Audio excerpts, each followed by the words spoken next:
Habari gani mpenzi mtazamaji wa Zam TV, kwanza kabisa nikipenda kukaribisha katika channel hii ya Zam TV. Uwe wa kwanza kusubscribe katika channel hii kwa kupata video zetu punde tunapoziweka. Nikielekea moja kwa moja katika migogoro ambayo inaendelea pale Mashariki ya Kati, Marekani yapendekeza mpango wa vipengele 15 kwa Irani kumaliza vita, wataalamu waibua maswali. Serikali ya Marekani imewasilisha pendekezo la mpango maalum wa vipengele 15 kwa Irani ili likilenga kumaliza vita vinavyoendelea na kupunguza mvutano wa kikanda. Mpango huo unaolenga kuchanganya motisha ya kiuchumi na masharti ya kudhibiti programu ya nyuklia ya Iran, huku ukilenga kuhakikisha usalama wa muda mrefu katika eneo la Mashariki ya Kati.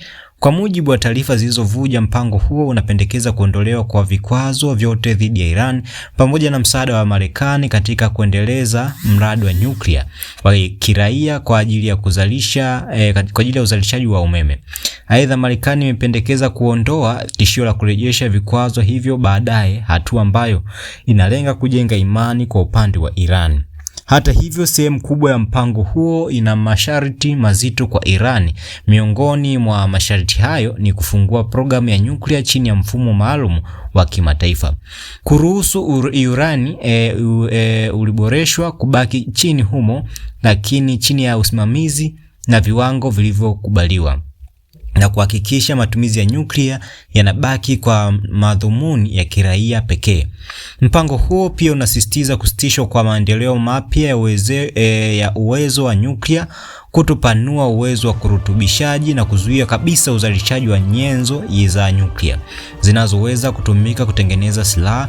Katika hatua nyingine, Iran inatakiwa kukabidhi nyenzo zote zilizoboreshwa kwa UAEA ndani ya muda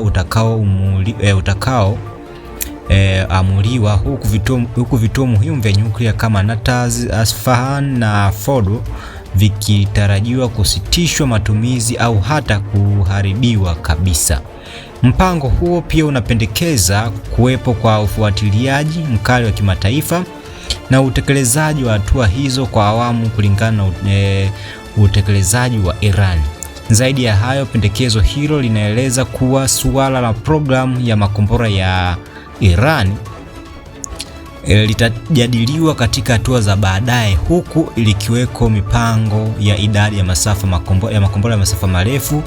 Pia linajumuisha makubaliano ya ziada ya kikanda ya kiusalama kati ya pande husika ili kuhakikisha utulivu wa muda mrefu. Hata hivyo, wachambuzi wengi wa siasa za kimataifa wanaona kuwa mpango huo unaweza kuwa na changamoto kubwa katika utekelezaji wake. Wanasema kuwa ingawa unatoa motisha muhimu kama kuondolewa kwa vikwazo, masharti yake mengi yanayoweza kutafsiriwa na Iran kama kuingilia uhuru wake wa kitaifa na kudhoofisha uwezo wake wa kimkakati. Kwa upande wa Iran, programu ya nyuklia imekuwa ikionekana kama sehemu ya haki yenye maendeleo ya kisayansi na kiusalama. Hivyo masharti ya kufunga au kuharibu vituo muhimu yanaweza kuwa vigumu kukubalika. Aidha, historia ya kutoaminiana kati ya Iran na Marekani inaweza kufanya iwe vigumu kwa Iran kuamini ahadi za kutorejeshwa kwa vikwazo. Kwa ujumla, mpango huu wa vipengele 15 unaonekana kuwa juhudi mpya ya kidiplomasia ya kupunguza mvutano wa kumaliza vita, lakini mafanikio yake yanategemea uwezo wa pande zote kufikia makubaliano yanayozingatia maslahi ya kila upande bila kuhatarisha usalama au uhuru wa taifa lolote.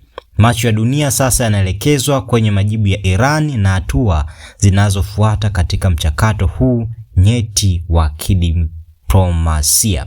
Na mpenzi mtazamaji wa Zam TV, endelea kusubscribe katika channel hii ili uendelee kupata habari kila zinapotoka hivi punde juu ya pendekezo ambalo wameitoa Marekani katika hatua za kusitisha vita ambavyo vinaendelea pale Mashariki ya Kati. Usisahau kusubscribe, kulike na kushare ili kuwa kwanza kupata video zetu punde tunapoziweka.